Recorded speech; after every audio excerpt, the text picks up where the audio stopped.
Alright, welcome back to the channel today, ladies and gentlemen, where we are going to be focusing on this debt apocalypse, which is emerging not just in the USA and UK and Europe, but globally now. And I thought this would be a fitting topic today to go through some visual aids and other things, because I don't know about you, but I much prefer to see things visually than I do just to hear about them. But I thought it would be a good time to talk about this because of what's happening in the US with the debt ceiling, which always gets raised, by the way. I think it's been about 78, 79 times now. And every time they think it's not going to get raised, and then it gets raised. So we're not going to focus really on the debt ceiling, but we will focus on the debt and the aspects around it. But just a quick recap, if you're new or you haven't seen any of the other videos on this, what actually happened was during 2020, 2021 in particular, a huge amount of new currency, not money, but currency was created. What this did was expanded the pool of currency in existence. Asset prices as a result increased to reflect the new amount of money that was in both circulation, banks, the central banks, etc. Now, people tend to love it if you own a house or you own stocks or you own assets when this quantitative easing and other measures take place, government creation as well, because people get richer or they feel richer. However, this is where the snag is now coming in the form of quantitative tightening, or simply a credit crunch as we know it. We had one in 08, that was the big credit crunch, the Great Recession as it's known now to historians and economic historians. But the real problem though is that as these interest rates are going up and the tightening is taking place, this puts a huge amount of pressure, not just on companies, but also on government funds and, of course, families. I've got to mention you, of course, families as well. But what's happening with the government funds and the government debt now is GDP is just exploding.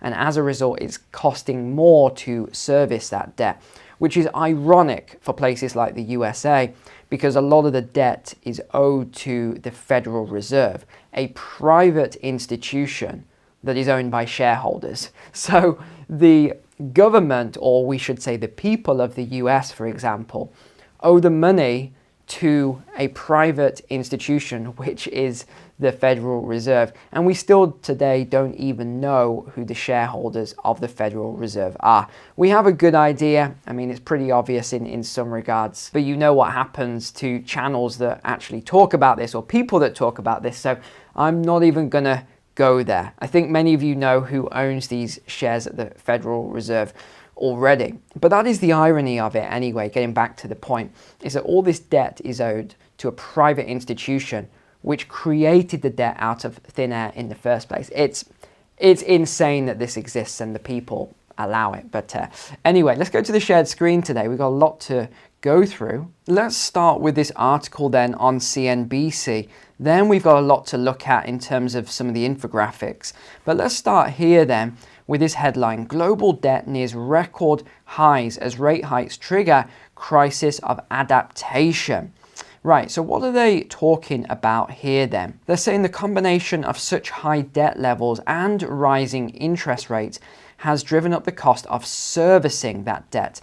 And this isn't just for governments, this is also for families. You're seeing now, I mean, I always try my best to warn people and explain that, you know, it's fine to take on a little bit of debt during the good times, but if things do turn around and go negative, you can very quickly find yourself in trouble, which is why it's never good to take on too much debt if you don't think you can service it. So what we're now seeing is these concerns about leverage in the financial system at close to $305 trillion. This is the global debt level. It's $45 trillion higher than it was in 2019 and is expected to continue increasing rapidly. Now, what does this lead to? It leads to, well, when you expand the currency supply, it leads to more inflation, and yet they're still perplexed by where this inflation is coming from. The global debt pile grew by 8.3 trillion in the first quarter to a near record high of 305 trillion. I mean, that is absolutely enormous to raise it to that sort of levels. The US Federal Reserve earlier in the month lifted its Fed funds rate to a target range of 5 to 5.25%, the highest since August of 2007. Now, again, the reason this makes me smile, I guess, when I hear that is that the debt is owed from the government, thereby public debt, so it's owed by citizens, to the Federal Reserve.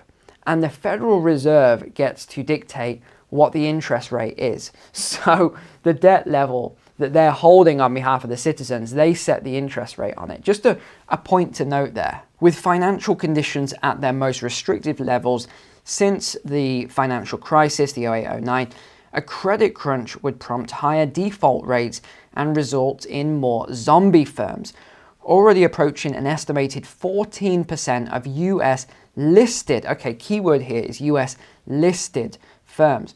I mean, that is staggering. So 14% of the market of these US listed firms are already zombie firms, is what they are saying. This is only going to end very badly. What else have they said? Aging populations, rising healthcare costs, and substantial climate finance gaps. Yeah, well, if we have time, we'll come on to exactly the report that's just come out, which flies in the face of this, if we have time later on, are exerting pressure on government balance sheets. National defense spending is expected to increase over the medium term due to heightened geopolitical tensions. Well, a point to note straight away is who is creating the geopolitical tensions in the first place. I think we both know, which would potentially affect the credit profile of both governments, so they're not saying who, but it's the US and China, it's pretty obvious, and corporate borrowers. Now, another interesting line is this here. Total debt in emerging markets hit a new record high of more than $100 trillion, around 250% of GDP, up from $75 trillion in 2019. But in developed markets, Japan, the US, France, and the UK posted the sharpest increases over the quarter. Given the central role of regional banks in credit intermediation in the US, worries about their liquidity positions could result in a sharp contraction in lending. Yeah, we've talked about that before, and it will definitely be for households and businesses, because what are we seeing highlighted here? Small businesses are collapsing at a scale we've never, or a rate we have never seen before in modern times. So what is this going to do? It's going to cause higher default rates and more of these zombie companies. But where are these zombie companies? They think a substantial proportion of these are in healthcare and IT sectors. So that is something for you to pay attention to and look at your liabilities there. But for those people who keep saying, and the analysts, that rates are going to come down, they say this every month, it makes me laugh. Dallas Fed President Logan says current data doesn't justify pausing rate hikes yet. So it's looking as though the analysts are going to be wrong again with these rate drops, because the most likely thing that's going to happen at the next meeting is they simply pause on the rates, or if we have a sort of wild card like the Dallas Fed is talking about here, we could see another 0.25%. I wouldn't bet on that. It's probably going to be a pause in rates, but we'll see. So this is an infographic of the debt ceiling. Interesting what they've chosen to use here for the visualization, but okay. So we can see just how rapidly this has grown. You might think, oh, this is over 50 years or something. No, this is 2010 here. And then it just goes through the roof all the way up to over 30 trillion, 31.4 trillion now. And it's ironic that it started in 1970. We know exactly what happened in that period there with the gold depegging, and ever since then we've just seen just craziness throughout the financial sector, which I've said a lot of times, I'll say again, is not sustainable. Eventually this will collapse, and I think we're probably in the final innings of this situation now. But this is interesting as well. This is the debt to GDP ratio, and you actually look at it since they depegged and you see where it went to. Even in 2010, 92%. We're now at 129, well, as of 2020, 129% debt to GDP. And the probability of a US recession as of April of 2024, so just less than a year, is now up to 68%, so pretty high. The US now has higher credit risk than Mexico, Greece, and Brazil. And we've talked before about who actually holds all the US debt. There's your biggest holder, Japan at 1.1 trillion, China at 867 billion. So they are some of your biggest, and the UK 655 billion, Belgium 354 billion. And if you want to look into this any further, you can go on to visualcapitalist.com. It's very useful for actual visual people to actually understand debt levels and finance a lot better. But one thing I find quite interesting is that the United States is only one of a handful of countries that actually has a debt limit, alongside Denmark and Kenya. But you also have Pakistan, EU, Poland, Namibia, and Malaysia, but they do it as part of a percentage of their GDP. But in particular then, let's just look at the debt clock, one of my favorite things to view. 31.8 trillion now debt per citizen at almost $95,000. Debt per taxpayer, $250,000. And you can see 120% US federal debt to GDP. However, that's just the federal debt. But let's take this forward 4 years to 2027 and let's see, wow, $42.7 trillion is expected to be the debt, 122,000 per citizen, 308,000 per taxpayer. And what do they think debt to GDP will be in 2027? 146%. But what about total debt then?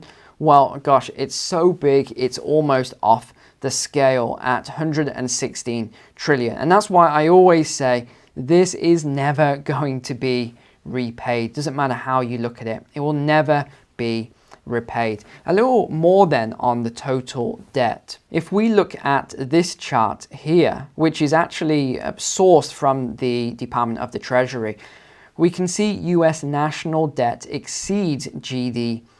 And you can see that this has been happening for a while now, actually, when we actually look at debt held by public and intra-government debt as well. But it was only 26.1 trillion as of the fourth quarter of 2022. So it is growing rapidly at the moment. A lot of this money is being wasted as well. You've probably seen the same reports that I've seen. Just the other day, we saw what happened with the missile system. How many hundreds of millions of dollars was that was wasted in the, within 2 minutes? So who owns the US public debt then? Federal Reserve banks, 20%, 59% other public investors, $18 trillion, Social Security, 9.2%. But really, let's just focus on this. Today, the Federal Reserve System is the single largest holder of US government debt, which they created out of thin air and now charge interest on. It is just absolutely staggering, because servicing the debt that was created out of thin air is one of the federal government's biggest expenses. It is absolutely staggering how much they spend on servicing this debt. Now, if we look at the sources of tax revenue, again, this is predominantly USA here, but we look at where this comes from, it is individual taxes. 42% comes from individual taxes, 23.8% social insurance taxes, 16.6% consumption taxes, 11.4% property taxes. Are you getting the idea now? And people say to me, tax isn't too bad in the USA. Really?